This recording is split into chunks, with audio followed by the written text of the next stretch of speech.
بسم اللہ الرحمن الرحیم۔ 28 رجب سے امام علیہ السلام نے اپنے سفر کا آغاز کیا۔ اثنائے سفر میں مختلف افراد سے ملاقات ہوئی اور 5 روز کی مسافت طے کرنے کے بعد 3 شعبان المعظم 60 ہجری کو یہ کاروان عشق مکہ معظمہ میں داخل ہوا۔ جب امام علیہ السلام نے اپنے سفر کا آغاز فرمایا تھا تو مدینہ سے نکلتے وقت سورہ قصص کی آیت نمبر 21 کی تلاوت فرما رہے تھے، اور جب آپ مکہ میں داخل ہوئے تو آپ اس سے اگلی آیت کی تلاوت فرما رہے تھے کہ جس میں خالق کردگار نے ارشاد فرمایا کہ جب موسیٰ نے مدین کا رخ فرمایا تو کہا امید ہے میرا پروردگار مجھے سیدھے راستے کی جانب ہدایت فرمائے گا۔ مکہ تشریف لانے کے بعد امام علیہ السلام سب سے پہلے اپنی جدہ حضرت خدیجہ الکبریٰ سلام اللہ علیہا کے مرکز پر تشریف لائے، وہاں پر نماز پڑھی اور بارگاہ کردگار میں دعا و مناجات کی۔ روشن ہوئی کعبہ کی زمیں نور خدا سے، مکے نے شرف اور بھی پایا شرفا سے۔ اب یہاں پہ ایک اہم نقطے کو ذکر کرنا ضروری ہے، وہ یہ ہے کہ جب امام علیہ السلام ابھی مدینہ میں ہی تشریف فرما تھے اور آپ نے وہاں سے قیام نہیں فرمایا تھا، تو اول تو یہ کہ مدینہ اور مکہ کے رہنے والے لوگ اور جو اطراف میں لوگ موجود تھے ان میں سے کسی کو بھی معاویہ کی موت کا علم نہیں تھا، اور دوسری بات یہ کہ جس طرح لوگوں کو معاویہ کی موت کا علم نہیں تھا، ویسے ہی یزید نے جو امام علیہ السلام سے بیعت کا مطالبہ کیا تھا اس کے متعلق بھی لوگوں کو علم نہ تھا، اور تیسرا یہ کہ کوئی بھی شخص براہ راست امام علیہ السلام کی جانب متوجہ نہیں تھا، اس لیے کہ امام علیہ السلام اپنے گھر میں موجود تھے، مسجد نبوی کے جوار میں موجود تھے، تو چونکہ امام علیہ السلام نے کوئی حرکت نہیں کی، کسی قسم کی تحریک کا آغاز نہیں فرمایا، تو کوئی بھی شخص براہ راست امام علیہ السلام کی جانب متوجہ نہ تھا۔ مگر جب حالات تبدیل ہوئے اور کایا پلٹی، امام علیہ السلام نے مدینہ سے خروج کا ارادہ فرمایا، لوگوں کے اذہان میں یہ سوالات اٹھنے لگے کہ آخر کیوں امام علیہ السلام نے قیام فرمایا، اور دوسرا یہ کہ آہستہ آہستہ معاویہ کی موت کی خبر جو ہے وہ لوگوں میں عام ہونے لگی، اور تیسرا یہ کہ جب بھی امام علیہ السلام کسی سے ملاقات کرتے، چاہے مدینہ میں ہو، اثنائے سفر میں ہو یا مکہ پہنچنے کے بعد ہو، جس سے بھی امام علیہ السلام کی ملاقات ہوتی، امام اسے یزید کے ناپاک اور پلید مقصد کے متعلق آگاہ فرماتے۔ تو جب ایک مرتبہ حالات تبدیل ہوئے اور امام علیہ السلام مدینہ سے مکہ تشریف لے آئے، اب مکہ میں آنے کے بعد بھی 2 طرح کے گروہ موجود تھے۔ کچھ افراد تو ایسے تھے جو امام علیہ السلام کے آنے سے خوش تھے،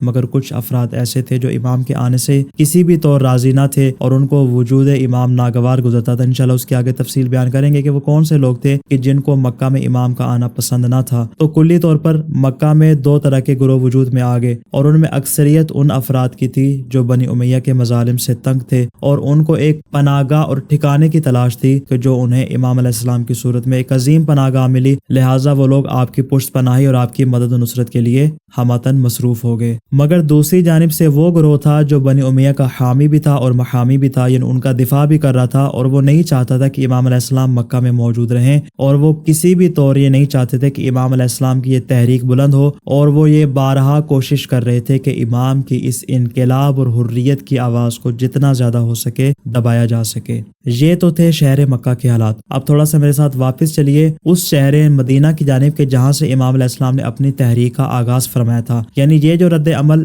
امام کے مکہ آنے کے بعد یہاں پہ ظاہر ہوا اور کچھ مدینہ میں بھی رد عمل ظاہر ہوا، اور وہ رد عمل کیا تھا جس طرح ہم نے گزشتہ بیان کیا کہ 27 رجب کی شب کو امام علیہ السلام سے بیعت کا مطالبہ کیا گیا، اور 27 رجب کے روز جب امام علیہ السلام کی مروان سے ملاقات ہوئی اور آپ کے درمیان جو مکالمہ ہوا، وہ ساری کی ساری گفتگو مروان نے جا کر ولید کو بیان کی، اور پھر ایک خط لکھا گیا کہ جس میں تمام حالات اور تمام احوال یزید تک پہنچا دیے گئے۔ اب اس خط کے جواب میں جب یزید کا خط پہنچا، اس نے 2 طرح کے رد عمل ظاہر کیے۔ پہلا رد عمل یزید نے یہ ظاہر کیا کہ جو اس کا چچا زاد بھائی تھا، جو ولید ابن عتبہ جو حاکم مدینہ تھا، اس کو معزول کر دیا، اور اس کی بنیادی وجہ یہی تھی کہ وہ قتل امام کی مخالفت میں تھا۔ یزید نہیں چاہتا تھا کہ کوئی ایسا شخص حاکم مدینہ رہے جو حسین ابن علی کی حمایت میں کھڑا ہو، اور یزید نے ولید کو معزول کرنے کے بعد ایک نہایت ہی سفاک اور ظالم شخص کے جس کا تاریخ نے عمر ابن سعید اشتق نام لکھا ہے، اس کو حاکم مدینہ قرار دیا۔ اور اس عمر ابن سعید نے کیا کام کیا؟ اس نے اپنا ایک جانشین اور اپنا ایک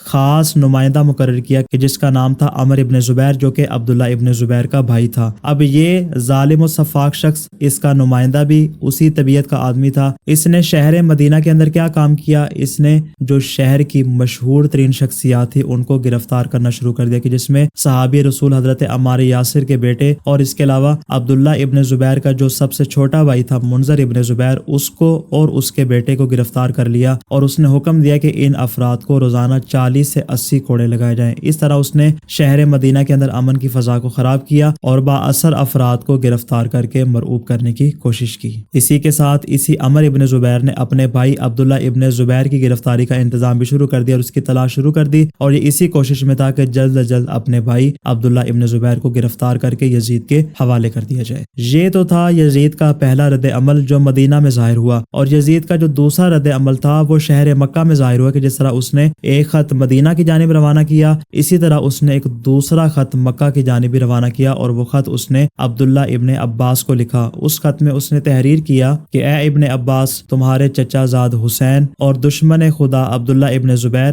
میری بیعت کا انکار کر کے مکہ فرار ہو گئے ہیں۔ جہاں تک تعلق ہے عبداللہ ابن زبیر کا تو وہ جلد ہی میری تلوار سے مارا جائے گا، مگر جہاں تک تعلق ہے حسین ابن علی کا تو امید ہے کہ وہ مجھ سے اس امر کے اوپر معذرت طلب کرے گا۔ اور اس کے بعد یزید نے عبداللہ ابن عباس سے خط میں یہ کہا کہ آپ جانتے ہیں کہ میرا اور حسین کا رشتہ کیا ہے، میں اس رشتے کو برقرار رکھنا چاہتا ہوں، مگر حسین ابن علی نے اس رشتے کو منقطع کر دیا۔ آپ چونکہ خاندان کے بڑے اور بزرگ ہیں، لہٰذا حسین ابن علی کو سمجھائیں، اور اس کے علاوہ یزید نے یہ بھی کہا کہ حسین کو مال دنیا کی لالچ بھی دیں اور اسے کہیں جتنا مال تمہیں چاہیے میں تمہیں ضرور عطا کروں گا، جس چیز کا بھی تم مطالبہ کرو گے وہ میں تمہارے حوالے کروں گا۔ اور ساتھ ہی اس نے عبداللہ ابن عباس سے اس خط کا جواب بھی طلب فرمایا۔ اب جب یہ خط عبداللہ ابن عباس کے پاس پہنچا تو انہوں نے جواباً لکھا کہ جہاں تک تعلق ہے عبداللہ ابن زبیر کا تو وہ ہماری دشمنی پر تلا ہوا ہے، وہ ہم خاندان اہل بیت کے ساتھ دشمنی رکھتا ہے، لہٰذا تم اس کے ساتھ جو کرو وہ تمہارا اور اس کا معاملہ ہے۔ البتہ جہاں تک تعلق ہے حسین ابن علی کا تو انہوں نے مجھے یہ بتایا کہ مدینہ کے اندر تمہارے کارندوں نے ان کے ساتھ بدسلوکی کی ہے، جس کی وجہ سے انہوں نے مدینہ چھوڑ کر حرم خدا میں پناہ حاصل کی ہے۔ البتہ میں جب ان سے ملاقات کروں گا تو تفصیل کے ساتھ ان سے پوچھوں گا کس مقصد کے تحت انہوں نے مدینہ چھوڑ کر مکہ کا سفر اختیار کیا ہے۔ اب ممکن ہے کہ عبداللہ ابن عباس امام علیہ السلام کے مقصد کو نہ جانتے ہوں، یا اگر جانتے بھی ہوں مگر یزید کو بیان نہ کرنا چاہتے ہوں، بلکہ کسی بھی طرح ٹال مٹول کر کے اس معاملے کو، اس فتنے کو